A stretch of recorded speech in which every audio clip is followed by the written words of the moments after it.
Carnet de campagne, Philippe Bertrand.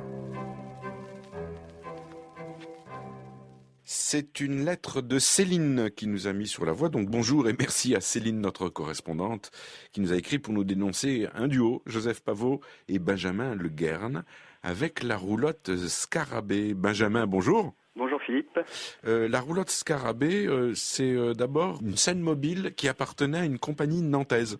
Oui, tout à fait. Donc c'était une scène de théâtre qui appartenait à la compagnie du Théâtre des Sept Lieux à côté de Nantes, qu'il a dessiné et conçu pour un spectacle sur le thème de l'écologie, pour aller d'école en école. Et vous l'avez reprise avec un projet au départ ? Oui, tout à fait. Alors c'est un projet que j'avais réfléchi déjà depuis 1 an et demi lorsque je travaillais dans l'association La Source, donc créée par Gérard Garouste. Oui. J'étais alors animateur en atelier d'art plastique, en lien avec des artistes et auprès d'enfants. Et j'avais eu l'idée de prolonger ce projet-là, mais d'un point de vue plus personnel et de manière itinérante. Et donc je cherchais déjà une remorque ou quelque chose qu'on puisse déplacer de place en place pour proposer des ateliers. Et j'ai découvert cette roulotte sur un site internet et j'ai flashé.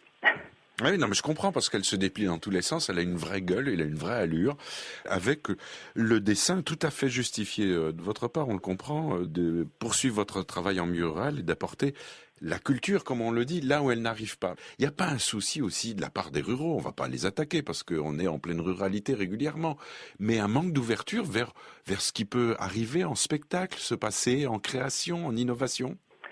Sans doute, je crois que le lien ville-campagne, il y a de nombreuses organisations, associations et des entreprises aussi qui essayent de travailler dans le sens de créer du lien entre la ville et la campagne.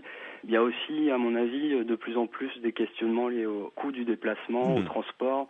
On voit aussi que le carburant va coûter de plus en plus cher et c'est un enjeu fondamental. Donc je pense que les gens se déplaceront peut-être moins par souci économique aussi, et donc c'est important qu'il y ait des acteurs comme nous qui puissent se déplacer et aller à leur rencontre et créer aussi du lien entre les différentes villes ou petits villages qui se connaissent pas forcément, même quand ils sont sur un même territoire. Quel type de spectacle et quel type de proposition vous pouvez faire à ce public de la ruralité ? Alors nous, ce qu'on propose, donc c'était la genèse, je dirais, du projet. Donc on a la possibilité d'accueillir des groupes de 10 à 12 jeunes à l'intérieur de la roulotte pour des ateliers d'art plastique sur le thème de l'avenir, justement, de l'écologie, de l'habitat de demain, des transports de demain, des modes de vie qu'on souhaiterait adopter pour améliorer notre quotidien. Donc ça, c'est la partie atelier, et également on propose sur cette roulotte, qui est aussi un espace scénique, des événements type concert, spectacle de théâtre, spectacle de magie. On a vocation à être une plateforme ouverte pour accueillir des initiatives locales. On est en train de constituer un collectif de la roulotte Scarabée avec des amis comédiens, musiciens qu'on va produire en fait sur la roulotte. Mais il y a un troisième volet aussi qu'il est important de rappeler, c'est la possibilité pour une commune ou une structure de louer la roulotte Scarabée pour un événement qu'elle a déjà organisé, type festival, fête de quartier, fête de village ou salon, pourquoi pas. Avec quand même une restriction, et c'est quand même important, c'est que le client défende des idées qui sont en adéquation avec les vôtres. Complètement, on se réserve le droit d'accepter ou pas de louer notre outil, notre bébé. On la louera pas à n'importe qui, et ça se fait aussi par la rencontre, par des idées communes, des objectifs communs. Notre vocation est bien la culture et les arts partout et pour tous, et pas une logique forcément commerciale ou trop économique.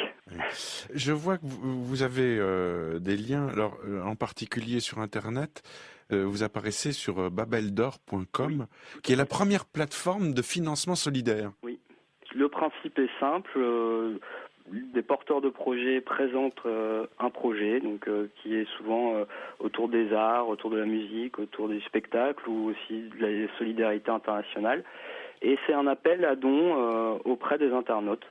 Voilà, donc nous on est dessus, on est dans la rubrique spectacle. Le titre c'est La roulotte Scarabée, un espace culturel et itinérant. Et donc on appelle à la générosité des internautes qui peuvent faire des dons via Internet. C'est une promesse de don dans un premier temps. À chaque don, il y a un cadeau où on propose quelque chose en échange. il y a une somme à atteindre dans une durée limitée. Et si la somme n'est pas atteinte, la somme totale n'est pas attribuée au porteur de projet. Donc pour nous, c'est important d'atteindre cette somme.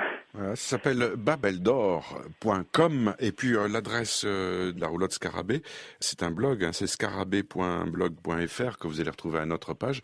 Et puis pour ceux qui sont comme moi soucieux du sens des mots, pourquoi le choix de Scarabée? Je traduis: sensibiliser à la création artistique par la rencontre avec des artistes dans un but d'échange et d'expression. Vous réunissez toutes les premières lettres et vous avez Scarabée. Voilà.